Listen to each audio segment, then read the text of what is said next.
पण हे साला चाललंय काय? हिंदू दबतोय तर केवढा दाबणार त्याला, आणि कोण दाबतंय तर आमचंच सरकार, आमचंच प्रशासन. हे असंच चाललं तर जेव्हा काँग्रेसचं राज्य होतं आणि उघडपणे या लसूण चिवड्यांच्या गोठ्यात लोणी लावायला जायचे ते लोक राजकारणी, तेव्हा हिंदू हतबल होता हो. म्हणून गणपतीच्या पाटाखाली तलवारी, रॉड्स आणि रामपुरी ठेवावे लागायचे. आता पुन्हा तीच परिस्थिती हिंदूंवर का लादली जाते? काय हे सगळं बोटचेपर राजकारण चाललंय? कोणाच्या तुष्टीकरणासाठी चाललंय? अरे मला त्या अहिल्यानगरच्या त्या अक्षय कर्डिलेचा अभिमान वाटतो. आमदार आहे तो, जो उघडपणे म्हणतो नको आम्हाला तुमची चिल्लर मतं, हिंदुत्वावरचा हल्ला मी सहन करणार नाही. पण असे अक्षय कर्डिले गावोगावी जन्मायला हवेत ना.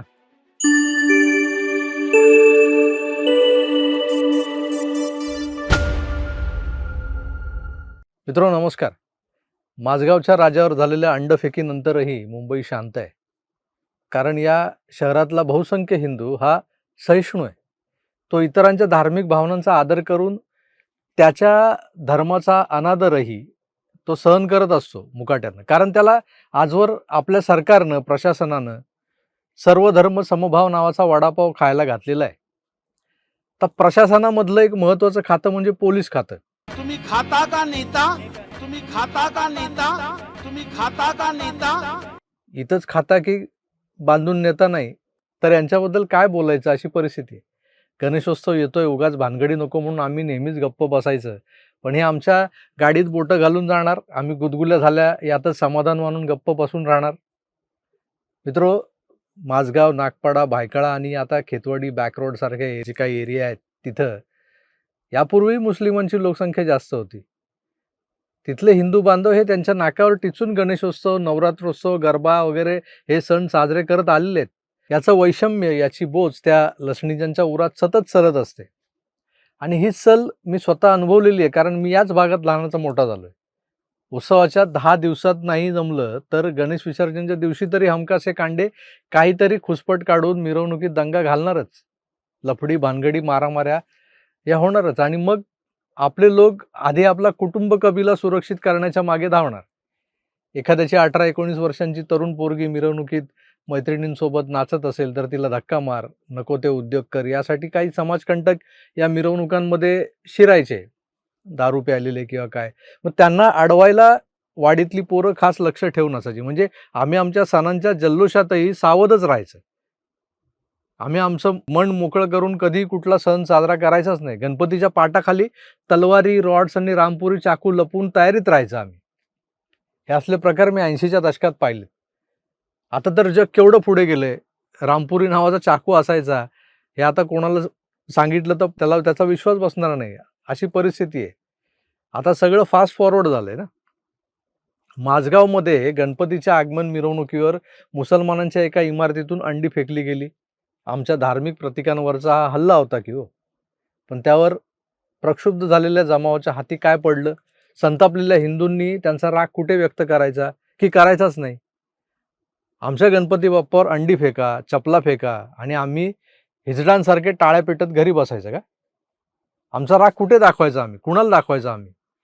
बरं, दुसऱ्या दिवशी हा प्रकार काही लोकांनी चघळला, आपण कट्टर हिंदुत्ववादी आहोत असं हे दाखवायला सुके डोस वगैरे दिले. पण आदल्या दिवशी त्या मिरवणुकीत माझगाव पोलीस स्टेशनचे जे अधिकारी उपस्थित होते त्यांच्या समक्षही घडले. अंड कुठून आलं तेही पाहिलंय त्यांनी. पण त्यांनी लागलीच यावर काय कारवाई केली? उलट त्या झोनचे DCP जयंत मीना तिथं आल्यानंतर त्यांचा स्टँड काय होता तोही बघा.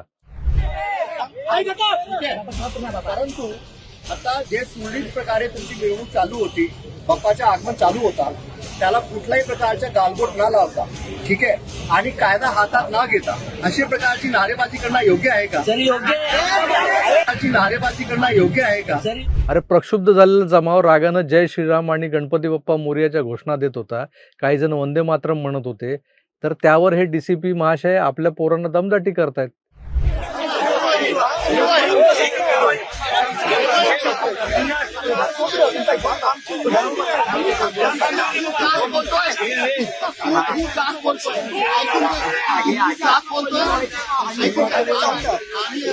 जे लोक कायदा हातात घेत